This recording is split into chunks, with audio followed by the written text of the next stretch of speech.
Hello, my name is Josh. Welcome to the Villains Rewatch channel. It's another month, so it's another video on the films and TV shows that I watched in the month of May 2022. So let's go. So the first thing I watched last month was Guardians of the Galaxy Volume 2. This was obviously a rewatch because I watched all the MCU films back in 2020. I've said that like a million times now, but yeah. I went into it remembering it was a step down from the first film, but after watching it, I actually find it to be like on the same level as the first. Again, James Gunn's directorial style really shines through with this film, through the character development, the music, just everything. It makes it stand out from most MCU films. I also feel like this film has more heart and like emotional weight than the first as well, and I also think it's funnier with some like proper laugh out loud moments, especially with Drax. I like the addition of Mantis to the team as well, and Ego is one of the best villains in the MCU in my opinion. It's just amazing. I'd give it a 9.5, an extremely solid MCU film. And then I watched South Park Imaginationland. I watched a 3-part TV version of this on Paramount Plus instead of the movie version because it's really hard to find in movie form, especially in HD. This is just a great trilogy and it merges everything great about South Park into just over an hour. The concept of Imaginationland is really creative, and I like the inclusion of characters from past seasons like the Woodland Critters and Al Gore returning. Story is great, voice acting from Matt and Trey is on point, just like the rest of the show. I'd give it a 9. And then I watched Saw. I've really been wanting to watch this film as it is directed by one of my favourite horror directors ever, James Wan. I've forgotten how to say his name. It's also very iconic and quotable. First of all, I hate the editing in this film with a passion. It makes something that could have been actually like scary and tense, like the pig mask, into something really goofy and stupid. The editing is just nauseating at points, with how it speeds up and slows down stuff, and I just really don't like it. However, I feel like the concept of this film is really great, and I like how we are learning more and more stuff as the movie goes on from these two characters who are stuck in Jigsaw's trap. You also got Danny Glover's character who is investigating like the whereabouts of Jigsaw, and that part of the story is basically an action thriller, which is very tonally different to the psychological horror nature of the main A plot, but I think they work decently well together. The ending was great as well, with a really great twist that made me excited for the next film. I'd give it an 8. And then I watched Saw 2. This film really upped the gore and mean-spiritedness of the first film, with a whole like house full of traps. I think Mark Wahlberg's brother works really well in this film. I can't actually remember his name, I just remember him as Mark Wahlberg's brother, and I like him interrogating Jigsaw, and I like seeing more of his backstory. The colour grading really stood out to me, for good or for worse. It felt extremely grimy, and I think it kind of worked with the extremely grimy feeling of the traps. The editing again is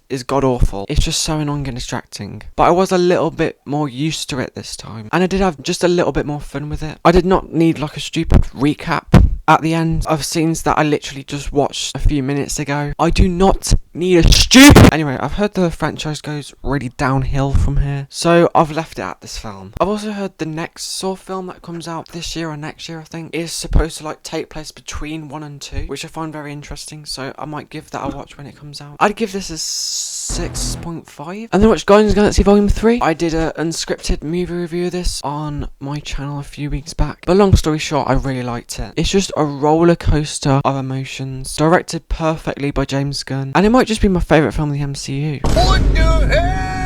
I know that's really controversial considering that Infinity War and Endgame exist, but those two films rely on so much context from like 20 other past MCU films that they just don't work well as standalone films, whereas this one kind of does in the context of the Guardians trilogy. Whilst you do need some context from Infinity War and Endgame and the holiday special, it really feels like a conclusion to a trilogy rather than a conclusion to a massive like 24 film spanning saga, and it's just a perfect conclusion in my opinion. I'd give this a 10. And then I watched Snatch. I wanted to continue Guy Ritchie's filmography with this film. This basically just feels like a higher budget version of Lock, Stock, with more interesting characters and a story that just really gets out of hand by the end. Ritchie just manages to juggle all these characters really well, and the way they all clash, quite literally actually, is really well done, just like Lock, Stock. I do feel like some of the charm is lost compared to the last film in terms of the editing and cinematography. It just feels like it's trying to recapture that magic from Ritchie's last film, and it does to a certain extent, but it's just a tinsy wincy step down in terms of directorial style. The acting from everyone is great in this film, and I like how they lean more into the comedy side of things, especially with that unique Richie dialogue. Overall, it's extremely solid. I'd give it a 9.5. And then I watched Scott Pilgrim vs. the World. I wanted to watch more Edgar Wright films after watching the Cornetto trilogy last year, and I heard this film was one of his best. I don't think it's on the same level as the Cornetto trilogy, but it is really creative and fun. I love the constant fast moving nature of this film and how it transitions from location to location so smoothly. The story itself is great as well, and although I don't really like Scott as a character, the absurd concept of defeating the 7 exes of your girlfriend is really fun. I was really confused at first at how weird and unpredictable this film was, but as the film went on, I started to understand the style and humour Wright was going for, and I had a much better time with it. The soundtrack is really great as well, and it's definitely unlike any film that I've seen before. I'd give it a 9. And then I watched Baby Driver, continuing my Edgar Wright films. This was very stylistically different again to Scott Pilgrim in terms of the soundtrack and editing, which I think worked well for a concept as good as this. This is basically like the film Drive, but with way more things going on, and Kevin Spacey. I thought this was a good enough action romantic story during the first half, and then it develops into like some of the most engaging story and action I've ever seen in the second half. I love the soundtrack to this film, and I like how it consists of a lot of like deep cuts from well-known artists. Obviously, as a Queen fan, I like the use of Brighton rock and how it's intertwined within this film as well. It still has that Edgar Wright flair whilst also being really fresh and an unpredictable film in his filmography. I really love this film. I think I'll give it a 10. And then I watched Old.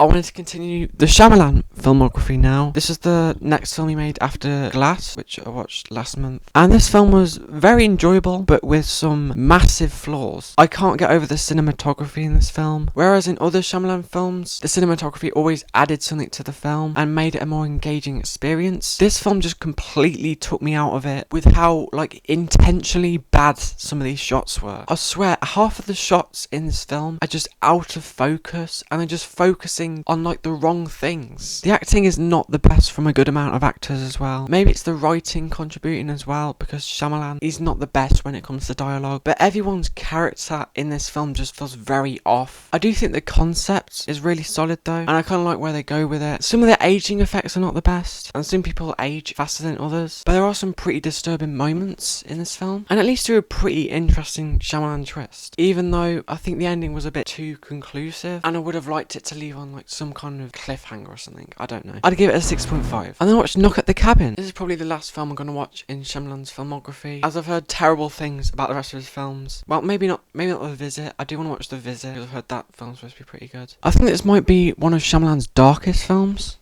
Oh god. Microphone's running out of battery.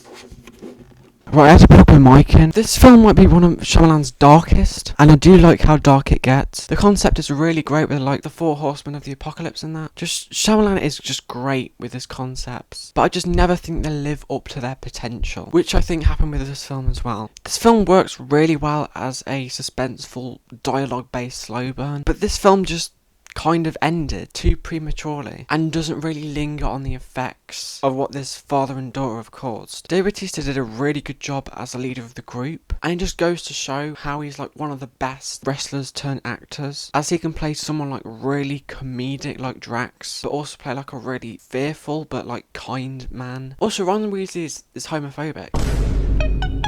I'm sorry, I just can't get over that.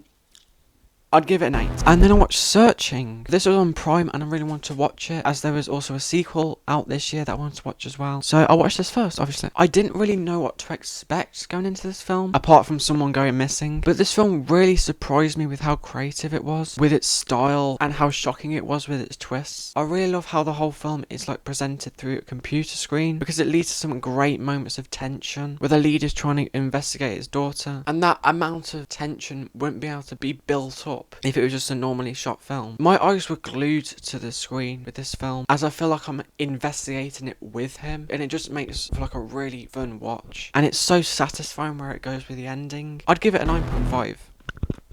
And then I watched 6 Days to Air, the making of South Park. I want to watch this between seasons 14 and 15 because it covers the making of the first episode of season 15 and how that all comes together. It's really interesting how Matt and Trey come up with all these ideas and how they managed to like bloom a whole episode a few days afterwards. It's really interesting to see the voice acting process as well and the animating process. It's just really interesting to me as I've been watching South Park for so many months now. Yeah, I give it an 8. Good documentary. And then I watched Missing. This was a really solid follow-up to Searching, and I was surprised with how like new and fresh the story was, as I was kind of expecting a rehash. I feel like the visuals and editing has improved from the last film and just make for a more entertaining experience, but I do prefer the last films mainly.